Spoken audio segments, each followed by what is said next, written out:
Hello and welcome to the Author to Authority podcast.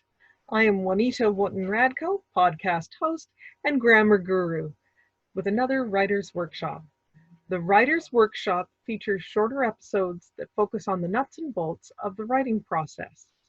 On today's episode, we're looking at 5 tips for getting started when you don't feel like writing. But first, let's build our vocabulary with the word of the day. Reiterate. Some of you will remember Kim using this delicious word a few podcasts ago. Reiterate means to say something again or a number of times, typically for emphasis or clarity. In his famous I Have a Dream speech, Dr. Martin Luther King reiterated several key phrases to emphasize the urgent need for racial justice and equality for all. We have also come to this hallowed spot to remind America of the fierce urgency of now. There is no time to engage in the luxury of cooling off or to take the tranquilizing drug of gradualism. Now is the time to make real the promises of democracy. Now is the time to rise from the dark and desolate valley of segregation to the sunlit path of racial justice. Now is the time to lift our nation from the quicksands of racial injustice to the solid rock of brotherhood. Now is the time to make justice a reality for all of God's children. And now is the time for 5 tips to get started when you don't feel like writing. My first tip, brain dump. If you're distracted by having several tasks on your mind at once, this can really help.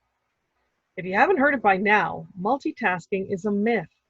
Self-induced distractions will not make you more productive, just exhausted. Get a piece of paper and a pen and write out everything that is on your mind, from back to school prep to dinner tonight to that really great idea for chapter 6. They're all important, but not necessarily urgent. When you have several ideas jostling for your attention, your brain tries to be helpful by reminding you, hey, this is important. Don't forget to water the plants. Writing them down on a piece of paper frees up vital mental computing power. Writing them down on a piece of paper frees up vital mental computing power. Sometimes the blank page or screen just triggers a similar mental wall. Try a short writing exercise, like writing instructions on how to make a peanut butter sandwich. Other people will swear that using a goofy font like Comic Sans just makes the words fly out of their fingers as they race along. And confession time, I like using 18-point ink-free font. I write all of my podcast notes in that font. It has a looser feel and it's easy to read when I'm recording.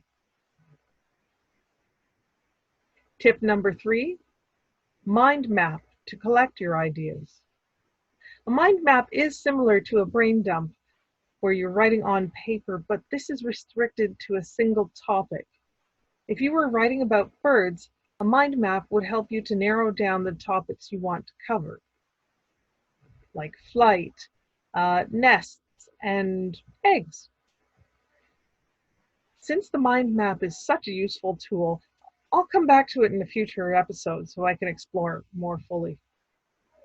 Tip number 4, set a timer. I use a variation on the Pomodoro technique.